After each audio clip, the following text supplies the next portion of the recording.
So if you want to get God's interest, configure your request according to his words. That's his dialect. If you speak to him that way and you insist, he will respond to you. God is not going to be interested with what you are saying if what you are saying is not configured on the basis of the provisions that he has made in his word. What God can understand is his word. So if you have a situation, go and study your Bible. Find out what God has said about your situation. Take those scriptures out, type them, print them, paste them on your door. Every morning read it until you cram it, until it becomes part of what you can recall. Pray it. Insist on it. Insist on it. Insist on it. Insist on it. A time will come, God will make a commitment, because what you are praying is that you are praying his word. And the language of prayer is the word of God. When you pray his word, you are going to draw his commitment. It's when you pray his word that he now comes and says, all right, I'm going. And there are many ways he can respond. He can respond through a dream. He shows you a dream that you have victory. He can respond by giving you another scripture, and that scripture captures your victory. Are you there? Psalms 138 verse 2. He said, I will worship towards thy holy temple and praise thy name for thy loving kindness and for thy truth. For thou hast magnified thy word above thy name. It means that the word of God has been exalted above the person of God. That means God himself is subject to his word. God has exalted his word much more than who he is, and he himself becomes subject to his word. It means that when God speaks, his words become law, and he himself is subject to the laws that are bound based on his spoken word. So if you want to get God's interest, configure your request according to his words. That's his dialect. If you speak to him that way and you insist, he will respond to you. And the moment he has responded with a promise, it means that his hand will follow. Are you there? Psalms 119 verse 38. What does it say?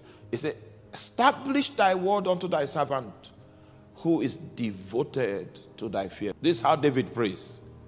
And David is praying the word of God back to him. He said, well, I was sitting by myself and you spoke to me. You spoke. So establish thy word unto thy servant who is devoted to thy fear. This is how prayer is made. Do you have a word?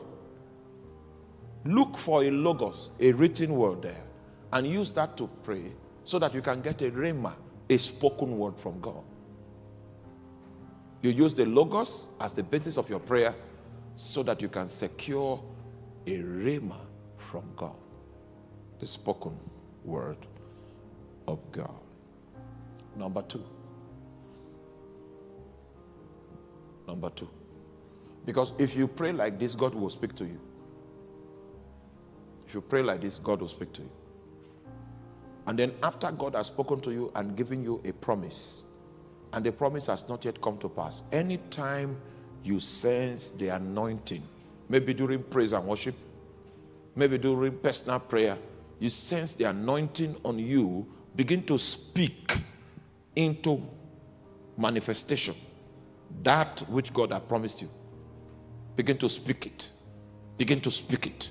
Just like when God speaks to us and say, I'm going to heal a blind person. And then we come and preach the gospel and point at blind people and say, see. We are speaking what God said he would do. And then you see the blind person begins to see. If God gives you a promise and the promise is yet to come to pass, anytime you sense the anointing, begin to speak that thing that he has promised you, you will see that I'm telling you what I do. This is my lifestyle. And it doesn't matter how the magnitude, how you feel the thing is so difficult, just follow this. Keep saying it. When you sense the anointing, speak, declare that thing. Keep declaring it. That's how God created the heavens and the earth. The first time words were used in the Bible was not for creation. It was not for communication, but for creation. It was a conduit through which God exercises authority. And you need to begin to behave like God. Please help me tell your neighbor, nothing is impossible. Nothing is impossible. Nothing is impossible. Nothing is impossible. In the name of Jesus. 2 Corinthians chapter 4 verse 13. 2 Corinthians chapter 4 verse 13. As we try to round up. 2 Corinthians chapter 4 verse 13. I'm going to give you a moment because the anointing is going to be present, and then we'll begin to speak some things into manifestation. Begin to speak some things. Begin to speak some things.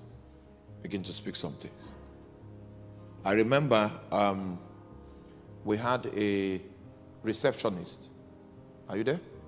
We had a receptionist in the ministry. This eye, she was blind on this eye, all right? And there was a whitish speck on the black, this black, what's it called? Okay, what you said is what it's called. So there was a whitish stuff on this black thing here, and she was a receptionist. So when I passed there, I lay hands on her. And I'm high in spirit. I lay hands on her. I say, hey, this is your eye. It will see. I kept doing that. And one day I came, he said the eye has started seeing. It was not a miracle crusade. I'll just pass because I'm always in prayer mood. When the thing goes up, I say, you will see there. The eye will see. The eye will see. The eye will see. Do you know what? The eyes are not only seeing now, that white patch on the black part of the eye has disappeared. I remember those days I had a drummer, very good drummer, but he had glasses on, and I never asked him, what's wrong with you? So one of those days, after one of the meetings, he went back to school because he was in the university, and he wanted to read in the night, and then there was great pain in his eyes. And then he cried out and shed some tears.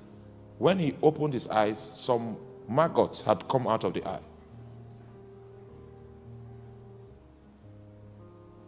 Then he regained his sight. Until this day that I speak to you, he doesn't use glasses. Oh, we came for service one evening. And I said, anyone suffering from asthma here? They came.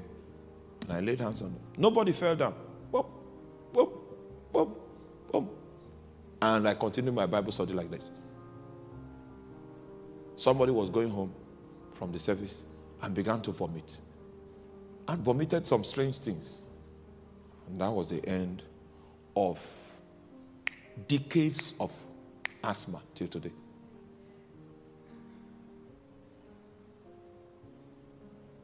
Decades of asthma till today. There were two twin boys. They were sickle cell patients. Anytime I see them, and they are so lovely, anytime I see them, I'll pick them up and say, your genotype is going to change, your genotype is going to change, your genotype. Then I will ask the mother, go and test. She will test and come back, they are still SS. I say, no problem. Your genotype will change, your genotype will change, your genotype. I asked her again, go and test, it was still SS. I said, no problem. Your genotype will change, your genotype will change. Then she went and did the test, it became AA. She went to another lab, did the test again, it was AA. The husband came and said, it's a lie, that where did you take my children? They did the test again, it was still AA till this day. They were born SS, they are AA now. I kept saying it.